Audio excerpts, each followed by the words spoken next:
जल लिया 2 लोटा, भगवान का भजन करते करते आराम से चल रहे हो, जल आराम से कहीं डाली पर कोई ऊंचे स्थान पर कहीं रखकर विश्राम भी कर लिया, रास्ते में कुछ खा भी लिया, पानी भी पिया, अलमस्त होकर चलते चलते शिव नाम लेते लेते बोल बम बोल बम बोल बम। सामान्य काम। एक कावड़ होती है दंडवत कावड़। 12 से 15 कदम चले हो, 15 कदम के बाद में कावड़ का जल एक छोटी सी बोतल में होता है जो अपने कंधे पर या पीठ पर रखा होता है। सामने से दंडवत करी, फिर आगे बढ़ते चले गए। फिर 12, 15, 20 कदम चलने के बाद फिर एक दंडवत कर, 20 कदम चलने के बाद फिर एक दंडवत करी जाती, प्रणाम किया जाता।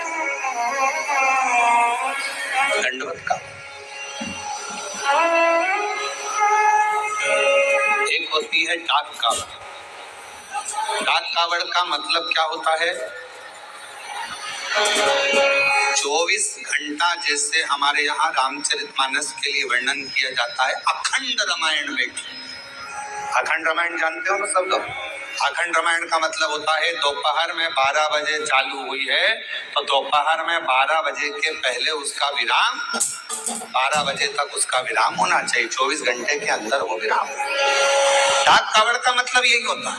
इस कावड़ है वहां से लेकर 24 घंटे के अंदर जहां जाना है मंजिल पर, जिस मंदिर तक, जिस देवालय तक, शिवालय तक जाना है, 24 घंटे के अंदर वो पहुंचना चाहिए।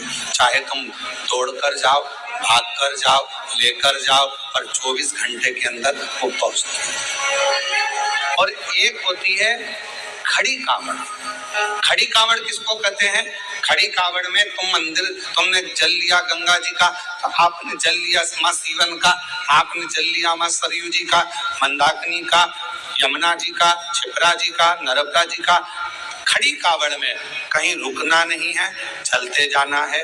कावड़ कंधे से नीचे उतरना नहीं है। वो कावड़ फिर इस कंधे से इस कंधे पर नहीं आती, एक ही कंधे पर चलती है। चाहे तुम जिस भाव से, फिर वहां बैठा नहीं जाता, चलते जाओ चलते जाओ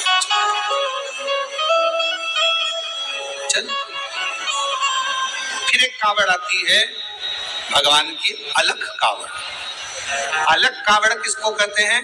जिसमें भगवान के मंत्र का उच्चारण, जहां से जल भरा जाता है वहीं से मंत्र का उच्चारण चालू हो जाता है, बोल बम बोल बम बोल बम बोल बम। अब कोई तुमसे बात भी करेगा तो उसमें बोल बम निकलना चाहिए, उसमें हर हर महादेव निकलना चाहिए, श्री शिवाय नमस्तुभ्यम निकलना चाहिए, ओम नमः शिवाय। जो मंत्र तुमने उठाया वो मंत्र तुम्हारे मुख से निरंतर चलना चाहिए।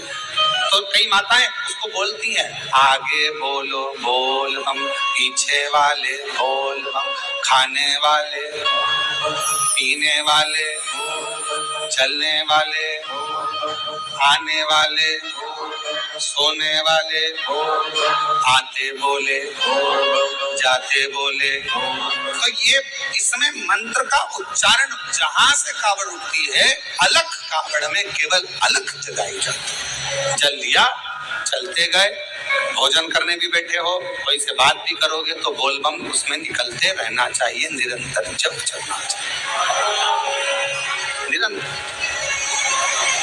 अब रेवा सुतार की कथा कहती है।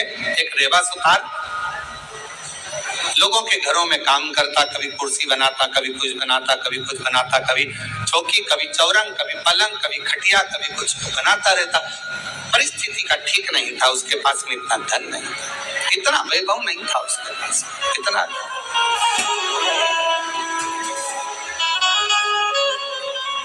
चले जाना।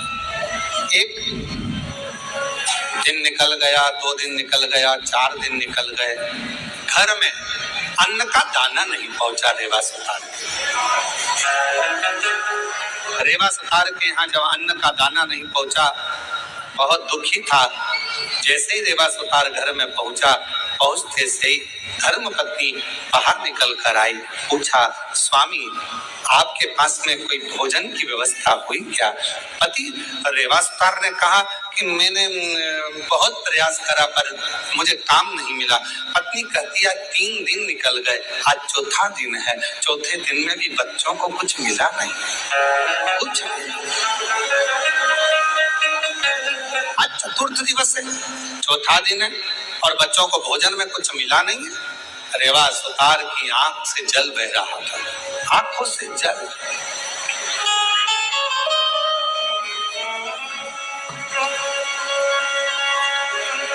शिक्षा, भोजन, वस्त्र, चिकित्सा देना पिता का काम है। क्या क्या चीज जम के बोलो जरा। शिक्षा, चिकित्सा, भोजन, वस्त्र, बच्चों को देना यह पिता का कार्य है। फिर माँ का काम क्या है? तो कहा माता का कार्य है अपने बच्चे को अच्छा संस्कार देना और परमात्मा की शरणागति। माँ का कार्य है बच्चों को संस्कार प्रदान करना। शिक्षा कहीं पर भी मिल सकती है, अच्छी अच्छी एजुकेशन मिल रही है, अच्छी अच्छी कोचिंग मिल रही है, अच्छा अच्छा स्कूल है, अच्छा अच्छा ट्यूशन है, शिक्षा कहीं पर भी मिल सकती है। और संस्कार हर कहीं पर नहीं मिल सकते। संस्कार तो आपको अपने घर में ही प्राप्त होगा। हमारे घर का जो संस्कार होगा वो हमारे सामने झलकेगा। हमारे घर में कैसा रहने का तरीका है, हमारे घर में बोलने का तरीका कैसा है, हमारे घर में कौन अपशब्द कह रहा है, वैसा तरीका घर के बच्चे सीखे। शिक्षा कहीं पर भी मिल सकती है पर संस्कार तो केवल हमारे घर के अंदर ही प्राप्त हो सकता है।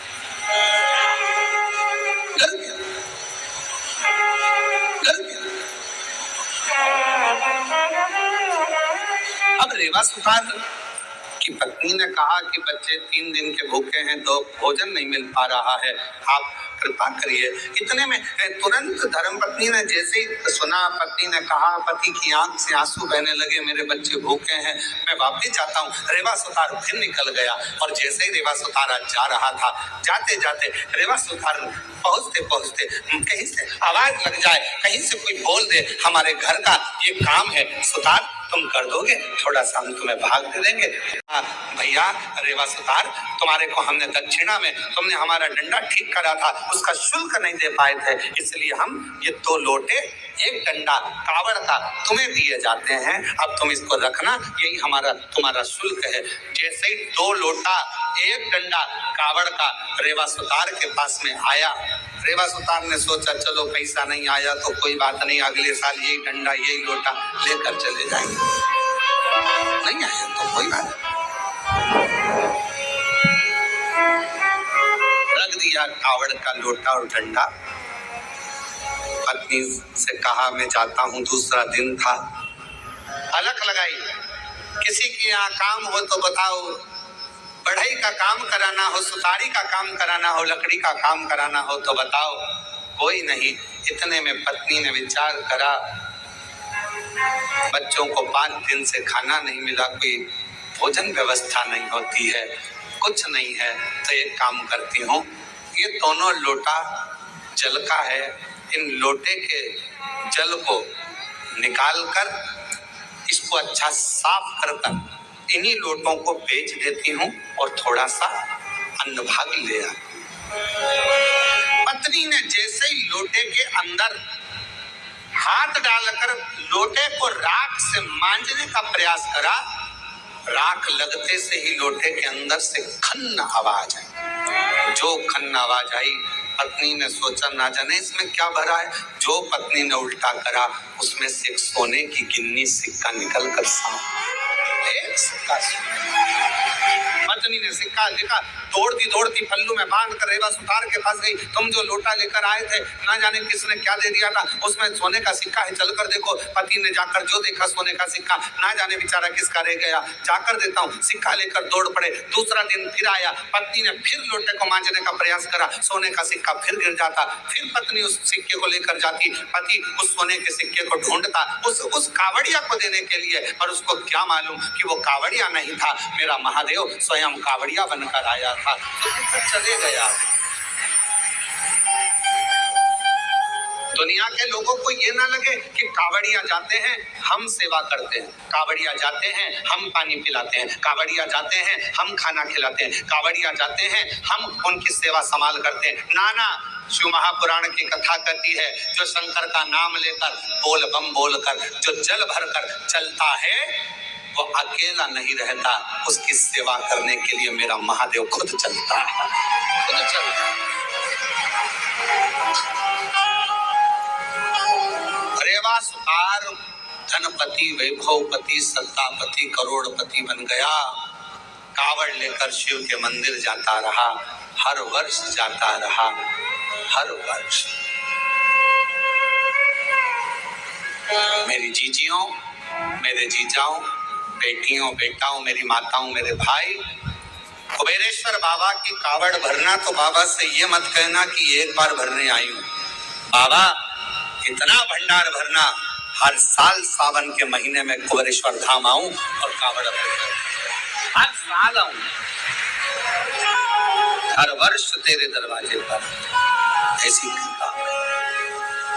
और तेरा ही दिया खाया तेरा शुक्रिया,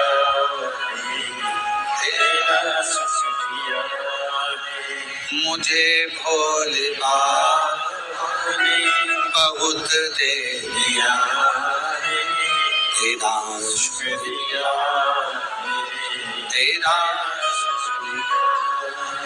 अगर शिव कृपा करे तो बाबा से कहना, बाबा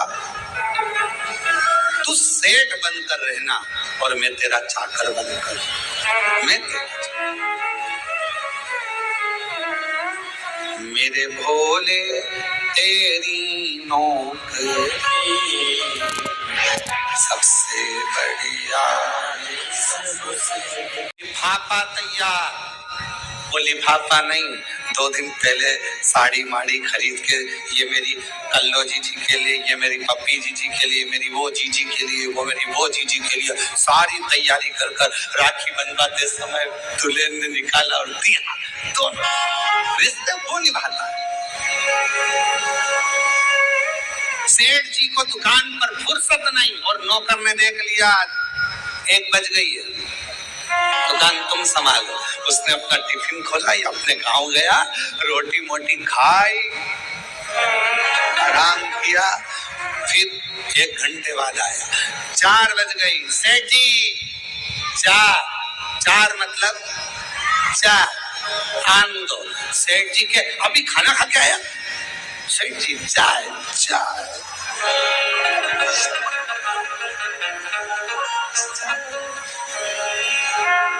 एक दिन नौकर का मन कर गया फिल्म देखने जाना। सेठ जी ने पूछा, क्यों रे कल नहीं आया? गया था टॉकीज। क्या करने? फिल्म देखने। सेठ जी चक्कर खा रहे, हम कमा के मरे जा रहे, तू टीवी और फिल्म देखना। अगर एक सेठ को सही जिंदगी जीना सीखना है तो अपने नौकर से सीख लेना चाहिए, फुल एंजॉय, फुल एंजॉय। अगर एक सेठ को अपनी जिंदगी जीना सीखना है तो नौकर से सीखो। टाइम पर भोजन, टाइम पर चाय, टाइम पर आना, टाइम पर जाना। भले तुम्हारी दुकान पर 50 ग्राहक खड़े हो, 5-6 बजी ये चला, उसे कोई मतलब नहीं, साफ फटका ये चला। रिश्तेदार के यहाँ शादी, 4 दिन पहले 4 दिन बाद, दुकान संभालो तुम, फुल एंजॉय। तो सेठ कहते तेरे पास खाने के लाले पड़ रहा है, नहीं आएगा तनख्वाह काट लूंगा। भले काट लो, पर जिंदगी तो ऐश की जीऊंगा, जिंदगी ऐश की जीऊंगा। भले काटो तनख्वाह, पर जिंदगी फुल एंजॉय से जीऊंगा। और बेचारा सेठ डिप्रेशन में गोली खा रहा और नौकर 4 बजे की चाय पी रहा। फुल एंजॉय सीखो।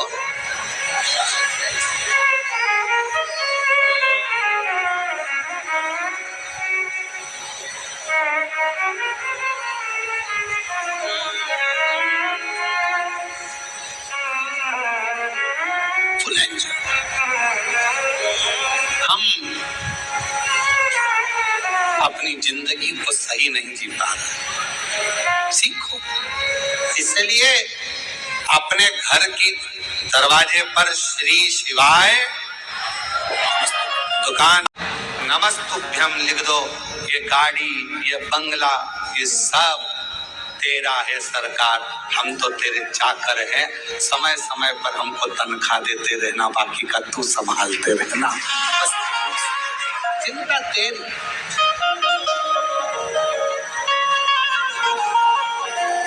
मेरी गाड़ी, मेरा बंगला,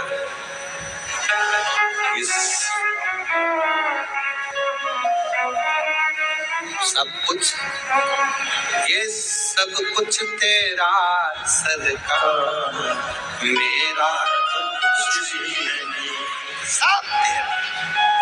मेरी गाड़ी, मेरा बंगला, सब कुछ तेरा सरकार, मेरा तो। अब जब हमारे शंकर भगवान का हो जाएगा, सब शिव का हो जाएगा, तो टेंशन भी चलाना है मेरे भरोसे रहता है, मेरा है, मेरे भरोसे है। जरा ध्यान देना नरसिंह मेहता के चरित्र पर। नरसिंह मेहता के कितना कितना दुख आया, पर नरसिंह मेहता ने रत्ती भर चिंता नहीं करी। क्यों? क्योंकि नरसिंह मेहता को मालूम था मेरा जीवन का सारा सर्वस्व मैंने भगवान सांवरिया सेठ को छोड़ दिया। सेठों में सेठ सांवरिया सेठ, बाकी के सारे डुप्ली सेठ। तो उसको मालूम था मैंने उस पर छोड़ा। उसी तरह जैसे नरसिंह जी ने भगवान शंकर पर छोड़ा, सांवरिया सेठ पर छोड़ा, शंकर जी पे छोड़ा तो शंकर जी ने सांवरिया सेठ से मिलाया। उसी तरह आप अपनी जिंदगी का सारा बोझ, सारा भार शिव पर छोड़ दो। मेरा तो एक सेठ है, वो कुबेरेश्वर महादेव, कुबेर भंडारी, वो सेठ, हम उसके चाकर, तनख्वाह मिलेगी टाइम टाइम पर मिलेगी।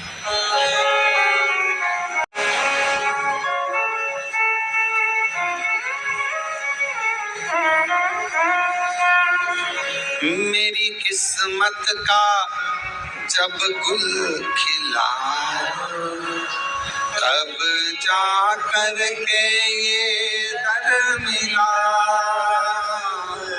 मेरी किस्मत का जब गुल खिला, तब जा कर के दर मिला। मिल गई मुझको जो मिल गई मुझको जो सबसे बढ़िया, सबसे मेरे बाबा तेरी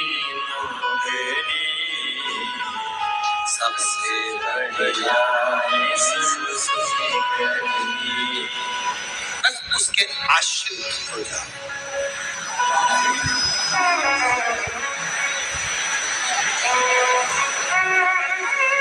हम उसके आश्रित हो जाओ, संभालेगा। घर किसका है? शिव जी का। परिवार किसका? शिव। बच्चे किसके? बेटी किसकी? एक पत्र आया, देखिए। अच्छा,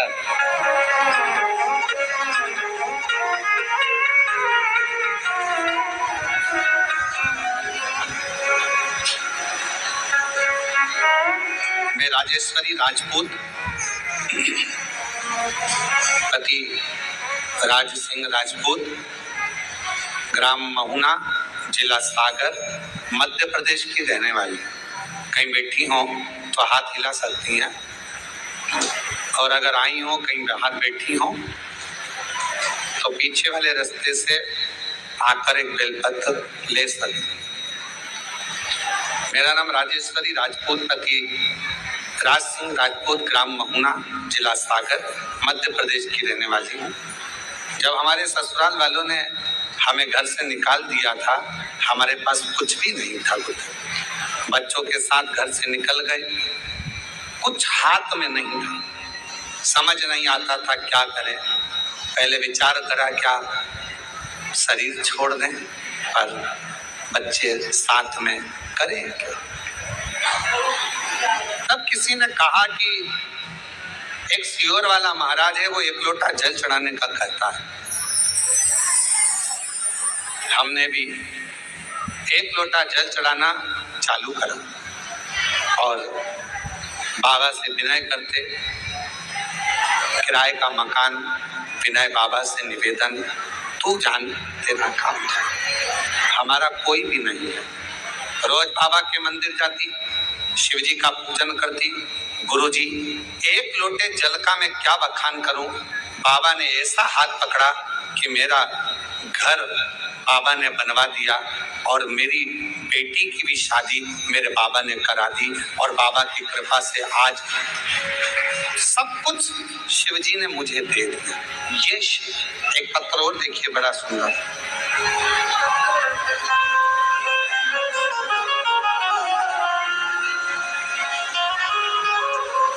मेरा नाम भवदेव पांडे है, मैं जनपद महाराजगंज यूपी का रहने वाला हूँ। कहीं बैठे हो तो हाथ हिला सकते हैं और अगर कहीं बैठे हो तो पीछे से आकर पीछे वाले द्वार से आकर एक बेलपत्र ले सकते हैं। मेरा नाम भवदेव पांडे है, मैं जनपद महाराजगंज उत्तर प्रदेश का रहने वाला हूँ। मेरा एक पुत्र है जो जून 2021 को पैदा हुआ, उसके दिमाग में पानी भर गया, जिसके कारण उसका सिर बहुत बड़ा हो गया। सिर बड़ा होने के कारण बस डॉक्टर ने उसको दिखाया और ऑपरेशन का कह दिया।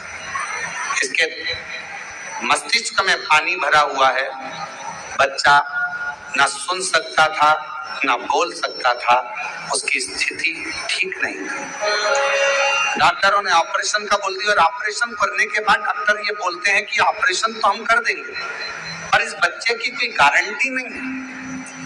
ब्रेन खुलेगा, पानी निकाला जाएगा, क्या होगा इसका भरोसा नहीं। बाबा, हम क्या करते? 2021 में हम आपको जानते नहीं थे, पहचानते नहीं थे गुरुदेव। समय निकला, जल चढ़ाते, बच्चे के सिर में लगा देते और बाबा ने ऐसी करुणा कर दी कि हम बच्चे को लेकर जब हॉस्पिटल गए तो डॉक्टर ने कहा इसका ब्रेन का पानी धीरे धीरे सूख रहा है, अब इसको ऑपरेशन की अभी जरूरत नहीं। गुरुदेव सुनता भी नहीं। आज हम बाबा को धन्यवाद देने के लिए आए हैं। बाबा ने बच्चे का ऑपरेशन भी नहीं करने दिया और आज हमारा बच्चा बोलता भी है, सुनता भी है और शिव जी की कृपा से सब कुछ बाबा ने अच्छा कर दिया। गुरुदेव,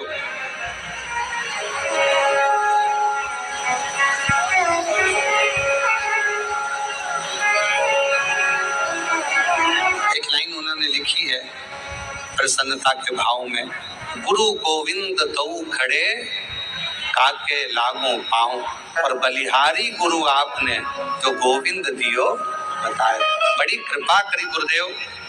बच्चे की जिंदगी थी पूरी बर्बाद हो जाती, पर आपने एक लोटे जल से ऑपरेशन नहीं होने दिया और मेरा बच्चे का ब्रेन भी ठीक हो गया, बोलना भी चालू हो गया और सुनना भी चालू। शिव शिव,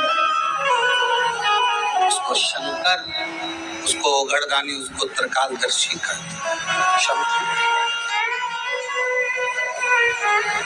उसको सेठ रहने दो, अपन उसकी सेवा करें।